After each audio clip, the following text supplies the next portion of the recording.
No one will ever replace my husband. If she says but after this, No.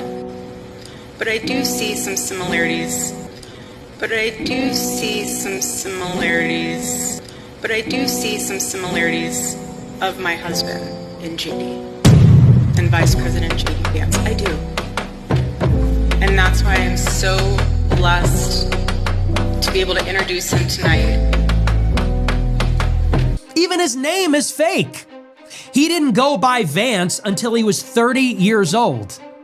Vance was the name of his Meemaw, and he changed his name to Vance just a few years before he published his book, which had been in the works for as much time, about his Meemaw, his story that gives him the credibility. For 30 years, he was J.D. Hamill and went by other names. Everything about him is fake. His time in the military, fake. They say he's a Marine. Look up his role in the Marines. He was a correspondent, a combat correspondent, which means he wrote press releases for the military. So he's a fake Marine. He goes to Yale Law School. He meets Peter Thiel. He meets other people.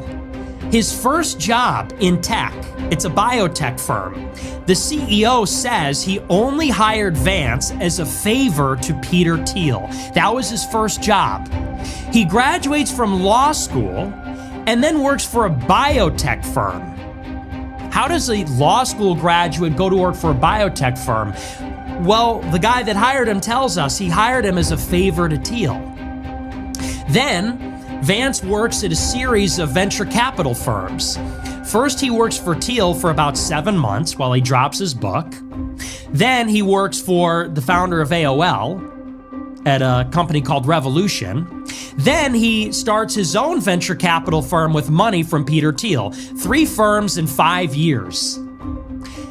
When he was at Peter Thiel's firm, his colleagues say they never saw him in the office. When he was at Revolution, his boss, the founder of AOL, this guy Case, says Vance didn't do much.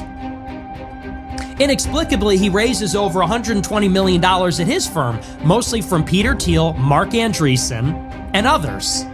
So he's a fake venture capitalist.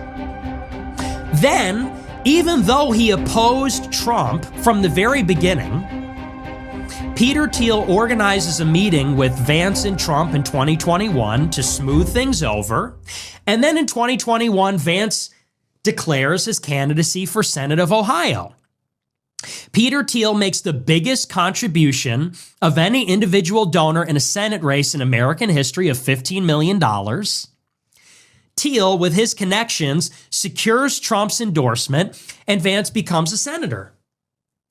So he's a fake Marine, he's a fake venture capitalist, and then he's a fake MAGA senator. Now he's the vice president of the United States. Even his name is fake. He didn't go by Vance until he was 30 years old. Vance was the name of his Meemaw, and he changed his name to Vance just a few years before he published his book, which had been in the works for as much time, about his Meemaw, his story that gives him the credibility. For 30 years, he was J.D. Hamill and went by other names. You go through his life story.